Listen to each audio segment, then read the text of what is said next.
marteau, mais je pense qu'il peut faire de grandes choses.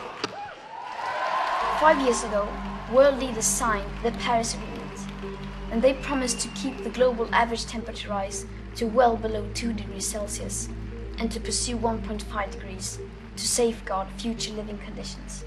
Since then, a lot has happened.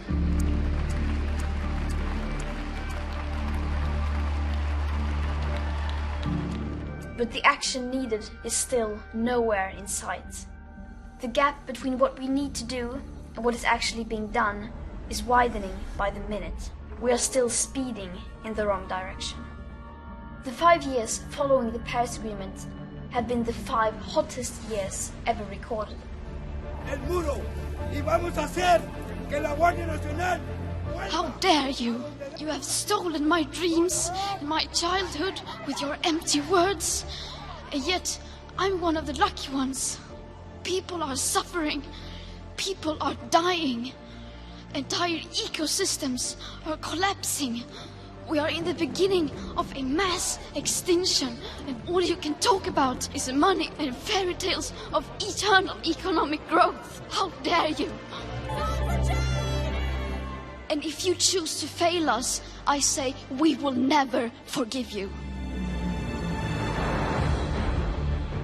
لحظة، فالأمر ليس بهذه السهولة. العالم اليوم أمام خيارين من أجل إنقاذ الكوكب من الدمار الناتج عن التلوث، إما أن نضحي بعجلة الاقتصاد وما توفره من مال ووظائف ورفاهية لسكان العالم أجمع، وإما أن نجد مصدراً جديداً وافراً يزود العالم باحتياجاته من الطاقة التي يمكننا تخزينها إلى وقت طويل من دون أي انبعاثات كربونية ضارة.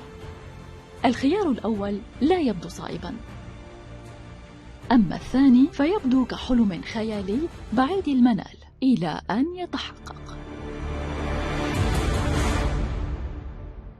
Down here on Earth, in close to the sun where it's warm, the hydrogen is almost entirely in the form of water. So when hydrogen and oxygen get together chemically, they form H2O. That's water. Green hydrogen is nothing new. It is simply to convert water via electrolysis in hydrogen and oxygen. We even know it from small experiments in school. It is very versatile as an energy carrier. You can store long term, like for example seasonal, and you can convert to other form of green molecules like ammonia, like methanol. And this is why some call it as a missing piece or even as a rock star of the energy transition.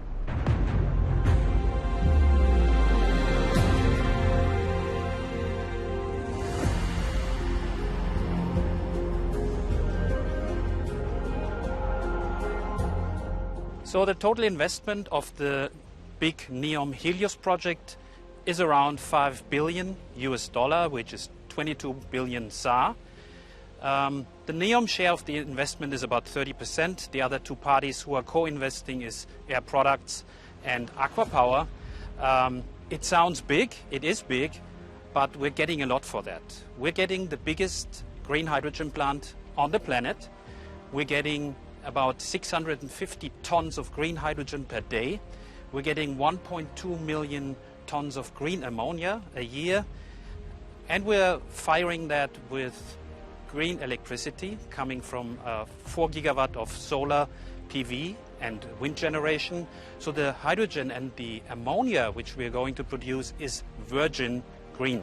الهيدروجين الأخضر، هل هو مجرد صيحة جديدة في عالم الطاقة؟ أم أنه فعلاً الحل السحري لتحديات صناعة الطاقة؟ The thing about hydrogen that's different than solar or wind is that it can be stored. You can put it on the shelf and use it later. With the sun, not so much, right? The sun is either up or it's down. And if it's down, too bad, right? You can't turn on the lights. But if during the day you use the sunshine to take hydrogen out of water, then at night you can put it back in and get the energy from the sun at night. Green hydrogen could potentially be produced at a cost well below $2 per kilogram in the region. In NEOM in Saudi Arabia, potentially even when this big project will be operational at around $1.5 US per kilogram. And well, this is with a very low cost of renewable energy, of solar close to 1 cent and wind between 1.5 and 2 cents, and this makes this low cost. We want to create a first mover advantage in the market. We want to be the first. We want to shape and create the market. So we want to setting the pace, and there's much more in it for NEOM and the kingdom. It has a lot of collateral benefits. So it's a huge investment, yes, but we are creating a lot of GDP for NEOM. We're creating around 1,000 jobs around the plant, and we're creating potential to localize manufacturing of solar modules, of wind turbines, things like that. حتى الآن يبدو الهيدروجين الأخضر خياراً ممتازاً، لكن هل يخلو هذا الحل السحري من التحديات؟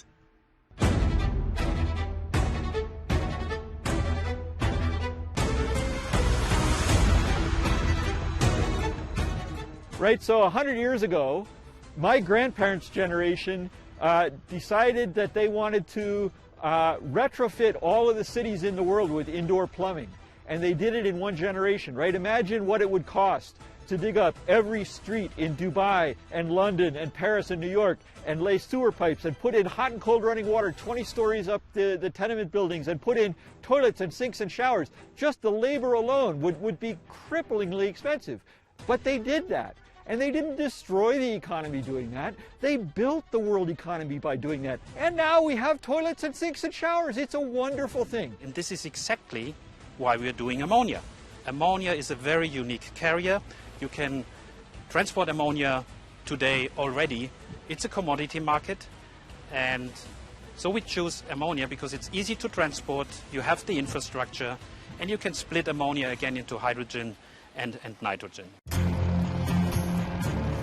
على المدى القصير لا يخلو الأمر من التحديات، لكن إن تحلينا ببعد النظر قد نتمكن من الإبقاء على عجلة الاقتصاد من دون المساس بصحة الكوكب. السؤال هنا: هل نمتلك الجرأة للتغيير؟ We're going to put in an economy that will not ruin the world, that will create all the opportunity for our children and our grandchildren, and we're going to be okay.